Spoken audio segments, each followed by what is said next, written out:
ኢትዮጵያ ኤርትራን በተመለከተ ለመንግስታቱ ድርጅት ግልጽ ደብዳቤ ጽፋለች። ትግስታችን ወደ ተግባራዊ ምላሽ ይለወጣልም ብላለች። እንመለስበታለን። ባህላዊ ጄኔራል ሲሉኝ ደስ ይለኛል። ወልቃይትን ሳናስመልስ አንተኛም ጄኔራል መገባ ኃይለ መነጋገሪያ ሆነዋል። ሌላኛው ጉዳያችን ነው። ፋኖ ጋሸና ከተማን ተቆጣጥሯል። በከተማዋ የተደረገው መጠነ ሰፊ ውጊያ፣ ሌሎች ጉዳዮችም ተካተዋል። አክብሮታዊ ሰላምታችን በያላችሁበት ይድረስ። የተወደዳችሁ ሸገር ታይምስ ቤተሰቦች እንዴት ናችሁ? ሰዓቱ መረጃ ጥንቅራችን አዳዲስ ጉዳዮችን በስፋት ይዳስሳል። በመግቢያችን ላይ ያስተዋወቅናችሁን አበይት ነጥቦች እንደሚከተለው በዝርዝር እንመለከታለን። አብራችሁን ቆዩ።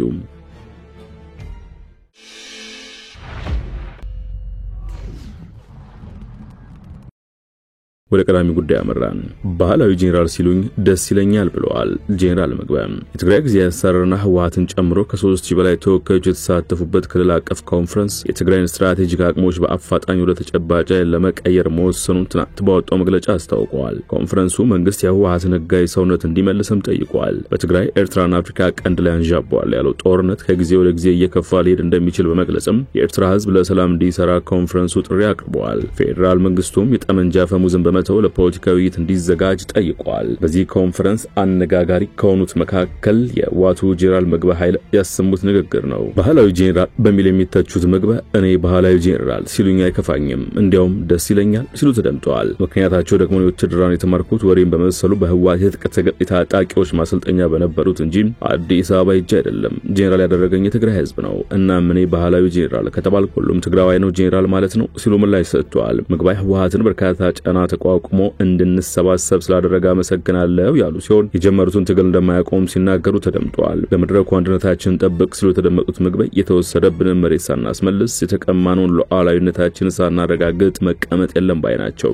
የቀድሞ የትግራይ ክልል ጊዜያዊ አስተዳዳሪ ጌታቸው ረዳን ጨምሮ በርካታዎች በወርቅ ዘረፋ የሚወነጅሏቸው ብርጋዴር ጄኔራል መግባ ኃይለ አንድ ተፈናቃይ የነገራቸውንም ጉዳይ ሲያጋሩ ተደምጠዋል። እኛ እጅ ሰጥተን ሁሉንም ነገር ስተን ብንቀመጥም ሊተውን የሚችሉ አይደሉም እና መብታችንን የምናስከብረው በቅልጥም በጡንቻም ነው ሲሉ ተደምጠዋል።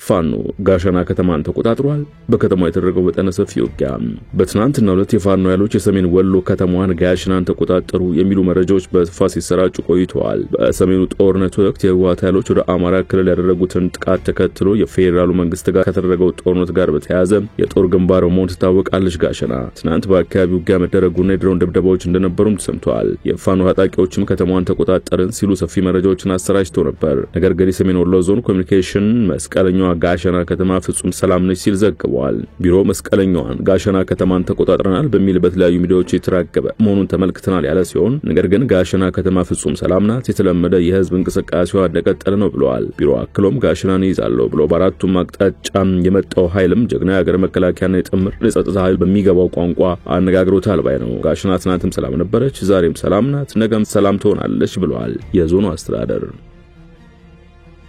ኢትዮጵያ ኤርትራን በተመለከተ ግልጽ ደብዳቤ ለመንግስታቱ ድርጅት ጽፋለች። ሀገራቱንም ሆነ ቀጠናውን ለማተራመስ የሚንቀሳቀስን ኃይል አንታገስም ባይናት ኢትዮጵያ ጥቂት ቀናት በፊት ለተባበሩት መንግስታት ተላከ የተባለው ደብዳቤ ትልቅ ዲፕሎማሲያዊ እርምጃ ነው ተብሏል። ይህ ለተባበሩት መንግስታት የተላከው ደብዳቤ ኤርትራ ማጽዮችን በማስታጠቅና ከህወሓቱ አንዱ ክፋይ ጋር በመሳጠር የፕሪቶሪያ ስምምነትን ለማፍረስ የምታደርገውን ዘመቻ የሚያጋልጥ ነው ተብሎለታል። ሆርን ሪቪው እንደዘገበው ከሆነ ደብዳቤው መልእክት ግልጽ ነው። የኢትዮጵያ ጥልቅ ትዕግስት ገደብ አለው የሚል ሲሆን አዲስ አበባ ለሰላም ቁርጠኝነቷን ስታረጋግጥ ይህ ጠንካራ ህጋዊና የሞራል መስመር የሚዘረጋ ሉዓላዊ ሀገር ነው። የተደረገ ያለውን ሴራ ግን ቆመን መመልከት አንችልም ይላል ደብዳቤው። በመሰረታዊ ጭብጡ ለማስተላለፍ የፈለገው መልእክት ማስጠንቀቂያና ማስተዋወሻም ነው የሚለው ዘገባው። የኤርትራ መንግስት ከህዝባዊ ወያነ ሓርነት ትግራይ አንዱ ክፍል ጋርና የተራዘመ ጦርነት ለመክፈት እየሰሩ ነው ሲሉ ከገለጻቸው የክልሉ ታጣቂዎች ጋር በመሳጠር ትጥቅን ጨምሮ በገንዘብ ድጋፍ እያደረገ በኢትዮጵያ ውስጥ ለሚፈጠረው አለመረጋጋት አስተዋጽኦ ያደርጋል ሲል ከሷል። እነዚህ ተራክሶች አይደሉም የሚለው ዘገባው ኢትዮጵያ ከዚህ ቀደም ሰኔ ወር ላይ ለመንግስታቱ ድርጅት በይፋ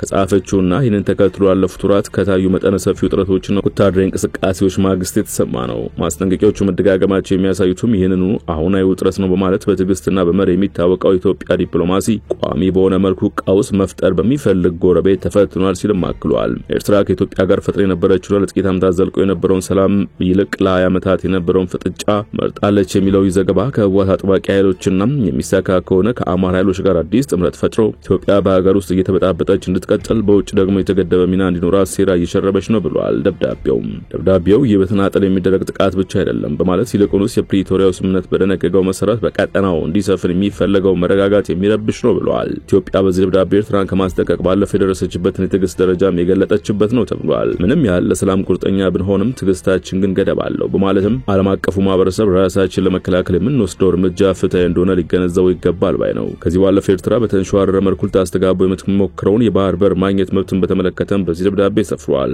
ኤርትራና አጋሮቿ የኢትዮጵያን ባህር በር የማግኘት መብት ግዛትን የመውረር ወይንም የመቆጣጠር እንቅስቃሴ አድርገው የሰበኩት ቢሆንም ኢትዮጵያ ግን ይህንን ክስ በደብዳቤው ሐሰት ነው ስትል ሞግቷለች። የኢትዮጵያ ባህር በር ጥያቄ በኃይል ለመውረር ሳይሆን በትብብርና ኢኮኖሚያዊ ጥምረት ላይ የተመሰረተ ነው በማለት ክሱን ውድቅ አድርገዋለች። ኢትዮጵያና ፓኪስታን በመከላከያና አቪዬሽን ዘርፎች ትብብራቸውን ለማጠናከር መስማማታቸው ተገለጸ። የስምምነት የሁለቱን ሀገራት የሁለትዮሽ ግንኙነት ይበልጥ ለማጠናከር የሚደረግ ጥረት አካል መሆኑን በኢስላማባድ የሚገኘው የኢትዮጵያ ኤምባሲ አስታውቋል። ስምምነቱ የተደረሰው መስከረም 26 ቀን 2018 ዓ.ም ፓኪስታን የኢትዮጵያ ባለሙሉ ስልጣን አምባሳደርና ልዩ መልእክተኛ ጀማል በክር አብደላ ከፓኪስታን ፌዴራል የመከላከያ ሚኒስትር ኳጃ አሲፍ ጋር ውይይት ባደረጉበት ወቅት ነው። እንደ ኤምባሲው መግለጫ ውይይቱ ሰላምና ደህንነትን፣ መከላከያን፣ አቪዬሽን፣ የአየር ንብረት ለውጥ፣ ንግድና ኢንቨስትመንት፣ ባህልና ቱሪዝም ጨምሮ በተለያዩ ሁለትዮሽና የባለ ብዙ ወገን ትብብር መስኮች ላይ ትኩረት ያደረገ ነው። በስብሰባው ወቅት አምባሳደር ጀማል በቅርቡ የተመረቀውን ታላቁ ኢትዮጵያ ህዳሴ ግድብ በተመለከተ ለሚኒስትሩ ማብራሪያ ሰጥተዋል። ፕሮጀክቱ ሀብትን በእኩልነትና በምክንያታዊነት የመጠቀም መርህ ላይ የተመሰረተ እንደሆነና ሌሎች ሀገራት ላይ ጉዳት ሳያስከትል ቀጣናዊ ትስስርን ለማሳደግ ያለመ መሆኑን አጽንኦት ሰጥተው ገልጸዋል ተብሏል። አምባሳደሩ ኢትዮጵያ በአቪዬሽን ዘርፍ ያስመዘገበችውን እድገት በመግለጽ ወደ ካራቺ ከሚደረገው በረራ በተጨማሪም ወደ ሌሎች ፓኪስታን ከተሞች የበረራ መዳረሻዎችን ለማስፋፋት ፍላጎት እንዳለ ገልጸዋል። በኤምባሲው መግለጫ የፓኪስታን መከላከያ ሚኒስትር የሆኑት ኳጃ አሲፍ ጠቅላይ ሚኒስትር አብይ አህመድን ራዕይ ያለው አመራር ሲሉ በማድነቅ የኢትዮጵያን የማህበራዊና ኢኮኖሚያዊ ለውጥ ጥረቶችን አሞግሰዋል። በተጨማሪም ኢትዮጵያ በአፍሪካ ቀንድ ውስጥ ሰላምን፣ ጸጥታና መረጋጋትን በማጠናከር ረገድ ያለባትን ቁልፍ ሚና እውቅና በመስጠት ፓኪስታን ለእነዚህ ጥረቶች ያላትን ድጋፍ አረጋግጧል ሲል መግለጫው አክሏል። በነሐሴ ወር የኢትዮጵያ አየር ኃይል ዋና አዛዥ ሌተናንት ጄኔራል ይልማ መርዳሳ ከፓኪስታን የአየር ኃይል ዋና አዛዥ ኤር ቺፍ ማርሻል ዛሂር አህመድ ባበር ሲዱ ጋር በኢስላማባድ ተገናኝተው መከራቸውን ተከትሎ ትብብራቸውን ለማጠናከር መስማማታቸው ተዘግቦ ነበር። እንደ ፓኪስታን ሬዲዮ ዘገባ ሌተናንት ጄኔራል ይልማ የፓኪስታን አየር ኃይል ዋና መስሪያ ቤት ሲደርሱም በፓኪስታን አየር ኃይል ወታደሮች የክብር አቀባበል ተደርጎላቸዋል። ሁለቱ አዛዦች ትብብርን በሚመለከቱ ጉዳዮች ላይ በመወያየት በሁለቱ አየር ኃይሎች መካከል ያለውን ትብብር ለማጠናከር ያላቸውን ቁርጠኝነትም አረጋግጠዋል። ሌተናንት ጄኔራል ይልማ የፓኪስታን አየር ኃይል ጠንካራ የሥራ ዝግጁነት እያደገ የመጣውን ባለ ብዙ ዘርፍ አቅምና አስተማማኝ የመከላከል አቋም ያለው መሆኑን በመግለጽ አድንቀዋል። አክሎም የኢትዮጵያ አየር ኃይል አቅሙን ለማሳደግ ከፓኪስታን አየር ኃይል ሰፊ የውጊያ ልምድ፣ የተቀናጀ አዛዥነት ስርዓትና የቴክኖሎጂ ፈጠራዎች መማር እንደሚሻም አስረድተዋል። እንዲሁም ኢትዮጵያ በአቪዬሽን ዘርፍ በተለይም በልማትና ዘመናዊነት ላይ ትኩረት ያደረገ የቴክኖሎጂ ዝውውር እንደምትፈልግ ገልጸዋል። የኢትዮጵያ ልዑካን ቡድን በብሔራዊ ISR እና የተቀናጀ የአየር ኦፕሬሽን ማዕከል እንዲሁም ፓኪስታን አየር ኃይል ሳይበር እዝ ገለጻ ተደርጎለታል። በዚህ ወቅት ሌተናንት ጄኔራል ይልማ በዘመናዊ ጦርነት ውስጥ የአየር ኃይሉን የላቀ ቴክኖሎጂ አጠቃቀም በተመለከተ ማብራሪያ ሰጥቷቸዋል። የፓኪስታን አየር ኃይል ዋና አዛዥ ማርሻል ሲዱ በጋራ የስልጠና ፕሮግራሞች ትብብርን ለማስፋት ፓኪስታን ዝግጁ መሆኗን አረጋግጠዋል። አክሎም የኢትዮጵያ አየር ኃይል ሙያዊ ጥረቶችን እንዲያሳካ የፓኪስታን አየር ኃይል የማይናወጥ ድጋፍ እንደሚያደርግለት ለኢትዮጵያ ልዑካን ቡድን አረጋግጠዋል። ዋና አዛዡ ፓኪስታን ከኢትዮጵያ ጋር ያላትን ወዳጃዊ ግንኙነት ከፍ አድርጋ እንደምትመለከትና በአቅም ግንባታ፣ በላቀ ስልጠናና በኦፕሬሽን ዘርፎች ሁሉን አቀፍ ድጋፍ ለመስጠት ቁርጠኛ መሆኗን ገልጸዋል።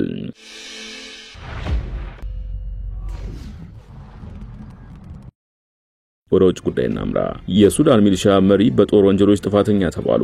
የሱዳን ሚሊሻ መሪ ከ20 ዓመታት በፊት በዳርፉር ግዛት የጦር ወንጀልና በሰብአዊነት ላይ ወንጀል ፈጽመዋል በሚል ጥፋተኛ ተብለዋል። አሊ መሐመድ አሊ አብዲ አልራህማን ወይም አሊ ኩሻይባ በመባል የሚታወቁት ግለሰብ በመቶ ሺዎች የሚቆጠሩ ሰዎችን ከገደለው የጃንጃዊድ መሪዎች አንዱ ነበሩ።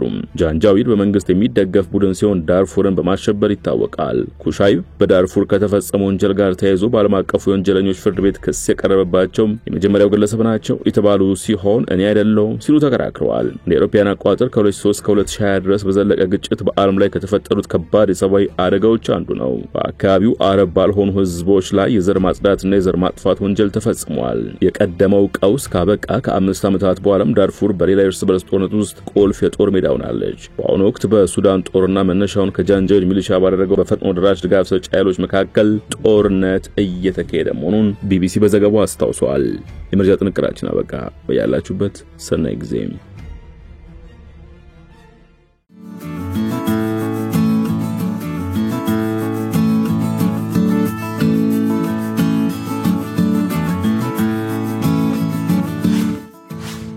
ሸገር ታይምስ ሚዲያን ሰብስክራይብ በማድረግና ደወሉን በመጫን ይከተሉን።